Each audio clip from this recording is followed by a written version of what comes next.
Subscribe कीजिए Mahabharat news 9 को, साथ में बेल आइकॉन भी दबा दीजिए ताकि आपको हमारे नए वीडियो की नोटिफिकेशन पहले मिल सके।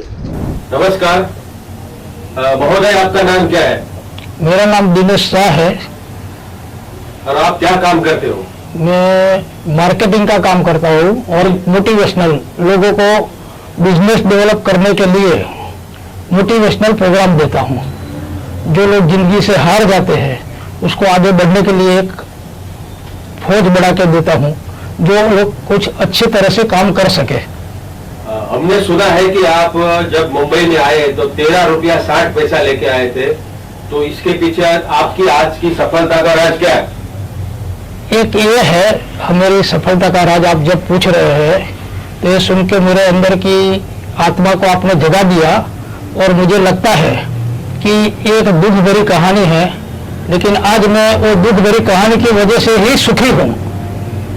13 रुपया 60 पैसा लाया इसलिए मैं आज मुकाम पे पहुंचा हूँ। अगर मेरे बाप ने मुझे पैसा दे दिया होता तो मैं इस मुकाम पे नहीं पहुंचा था। बराबर है। तो सबसे पहले जिंदगी में तकलीफ आता है तो हारना नहीं चाहिए, इंसान को हौसला बुलंद होना चाहिए। सबसे पहले तो सत्य को कहने के लिए किसी शपथ की जरूरत नहीं होती दोस्तों। सत्य को कहने के लिए किसी शपथ की जरूरत नहीं होती है दोस्तों। मंजिल पाना है नदियों को तो उसे किसी पथ की जरूरत नहीं होती है। वैसे अपना हौसला बुलंद है तो किसी रथ की जरूरत नहीं होती है। हम एक बार ठान ले मगज में, अपने मन में विश्वास होना चाहिए। जब तक विश्वास पैदा नहीं होता है तब तक तुम सफलता नहीं पा सकते हैं। आज इस मंदी के दौर चल रहा है, उस दौर में गुजरने के लिए और मंदी के माहौल के दौर का सामना करने के लिए लोगों को क्या करना चाहिए? आपकी बात एकदम सही है दोस्तों। आप जो पूछ रहे हैं आज का दौर मंदी का क्यों हो गया, वो पहले उसका स्टडी करो। क्योंकि पहले जो जमाने में जो चल रहा था, दुनिया बदलती है, ग्लोबलाइजेशन का युग चल रहा है, उसमें अगर आप उसी हिसाब से नहीं चलेंगे तो हम आउट हो जाएंगे। मंदी आ रहा है उसका रीजन क्या है कि टेक्नोलॉजिकल इतना डेवलपमेंट हो रहा है, मैन्युफैक्चरर टू डायरेक्ट कंज्यूमर तक वो प्रोडक्ट जा रहा है और बीच वाले सब निकल रहे हैं। तो वो दौर में हर आदमी को ग्लोबलाइजेशन में एक चक्की में पिसता है वैसे पिसा जाता है। उसमें जो बच गए वो सिकंदर बन जाते हैं और नहीं बच पाते हैं वो आउट हो जाते हैं। हमको वो तय करना है कि हमें टिकना है या नहीं टिकना है। अब मेरे अंदर हौसला होगा, हमारे अंदर सक्सेसफुल करने का एक जज्बा होगा तो हम मंजिल पे पहुंच सकते हैं। हमें ये सोचना है कि हमारे अंदर कौन सी चीज की कमियां थी। लोग पूछते हैं कोई गुरु के पास जाके कि मुझे सफल होने के लिए क्या करना चाहिए। सब लोगों की आदत वही रहती है। तो मेरे पास एक दोस्त आया, बोलता है यार आप गुरु जी है, मुझे एक रास्ता बताओ, मेरे को इतने सारे प्रॉब्लम है, वो प्रॉब्लम कैसे सॉल्व करूं। तो गुरु जी ने बोल दिया खेत में जाके बैठ जा, 2 दिन के बाद मेरे पास आ जा, वहां 100 ऊंट बैठे हैं, वो ऊंट जो बैठे हैं वो सब सो जाएगा तभी तो सो जाने का। 2-3 दिन तक वो सोया नहीं, वापस आया, बोला मैं तुम सोया क्यों नहीं, तुम्हारी आंख इतनी क्यों लाल है? बोला सब ऊंट बैठता ही नहीं है। तो हमने उसको बताया वही तेरा सवाल का जवाब है। प्रॉब्लम कभी जिंदगी में सॉल्व होगा नहीं। इतने सारे प्रॉब्लम एक सॉल्व करेगा तो 10 प्रॉब्लम खड़ा होगा, 10 सॉल्व करेगा तो और 50 खड़ा हो जाएगा। प्रॉब्लम आते ही रहेंगे। हमका जो मगज के अंदर व्यूज चल रहा है नेगेटिव, जो है मंदी का मोल, वो मंदी का मोल मगज से निकाल दीजिए। हमको जहां पहुंचना है वो शॉर्टकट मत ढूंढो, लंबा विजन रखो, बड़े पैमाने पे काम करने का सोचो, दिमाग पॉजिटिव वे से रखो। नेगेटिव वे पे आप रखेंगे तो हमेशा आप नेगेटिव जाएंगे, पॉजिटिव वाले के साथ बैठेंगे आप पॉजिटिव हो जाएंगे। विचार की सोच जो है, अपने विचार की ताकत, वही सबसे बड़ी ताकत होती है। अगर आपकी सोच सही नहीं है तो आप 100% मान लीजिए कि आप फेलियर है। अगर सक्सेस होना है तो पॉजिटिव थिंकिंग रखिए और उसी राह पे चलिए और ऐसे लोगों के साथ बैठे जो आपको सही रास्ता बताए और सही राह पे लेके जाए।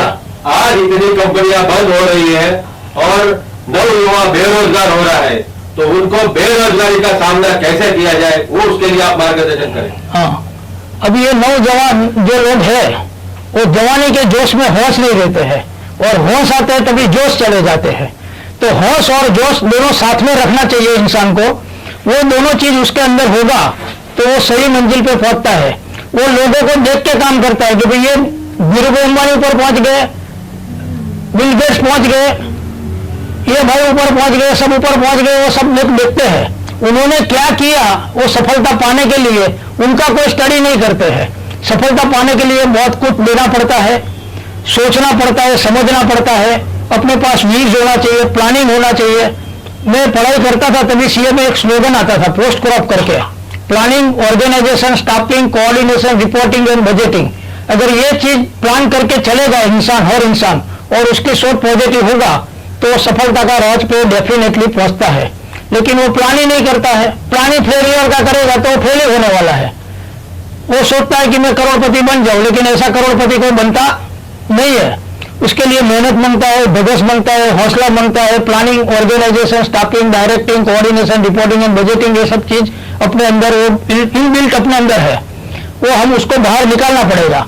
वो नहीं होगा अपने अंदर का जज्बा तो बाहर वाले तो अपने लिए बैठे ही है कि अपनी सफलता हुए तो लोग टांग खींचने के लिए ही बैठे हैं। हम आगे बढ़े हुए लोग सोचते नहीं है। तो आप लोगों को मत सुनो, लोगों का सुनेगा तो हमको फेलियर ही कर देंगे। हमको जहां जाना है वो एम रखो, वो एम को ध्यान में रखो। जैसे अर्जुन को पूछा गया कि आपको क्या दिखता है, पक्षी की आंख, तो वो पक्षी की आंख ही देखो अपने को, तभी वो आप पा सकते हो लाइफ के अंदर, नहीं तो बाकी आप पाएगा नहीं कुछ भी। जितना भी मेहनत करेगा सब फेलियर हो जाएंगे। मेहनत करने से कुछ नहीं आता है, साथ में दिमाग भी चलाओ, दिमाग चलाने के बाद वो मिलता है। आपने मैं एक बार स्टेशन पे खड़ा था, आपको एक एग्जाम्पल देता हूं।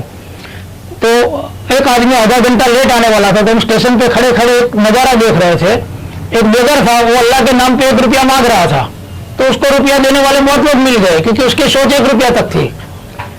आधा घंटे के बाद वो मेरा दोस्त आया, तभी उसने मांगने का तरीका बदली कर लिया, बोला अल्लाह के नाम पे वड़ा पाव दे दो, तो उसको वड़ा पाव मिल गया।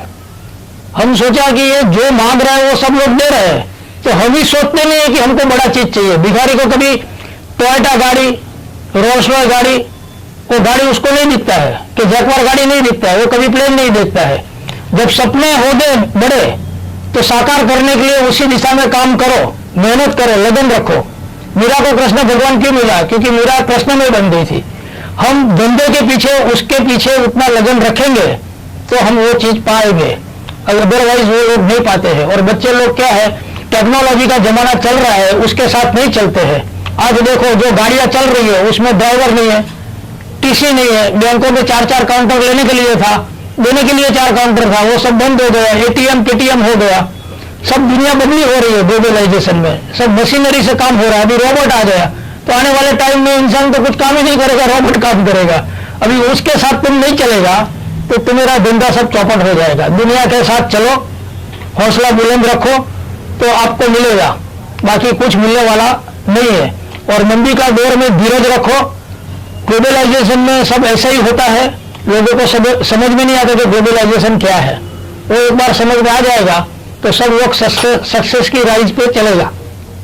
लोगों को जो आदत पड़ गया ना, वो आदत बदली करने के लिए तकलीफ होता है। वो आदत अगर बदली हो गया तो सक्सेस का राज खुल जाएगा। धन्यवाद दिनेश भाई, आपने बहुत बेबाकी से जवाब दिया, हम इसके लिए आपका आभार चाहते हैं। धन्यवाद।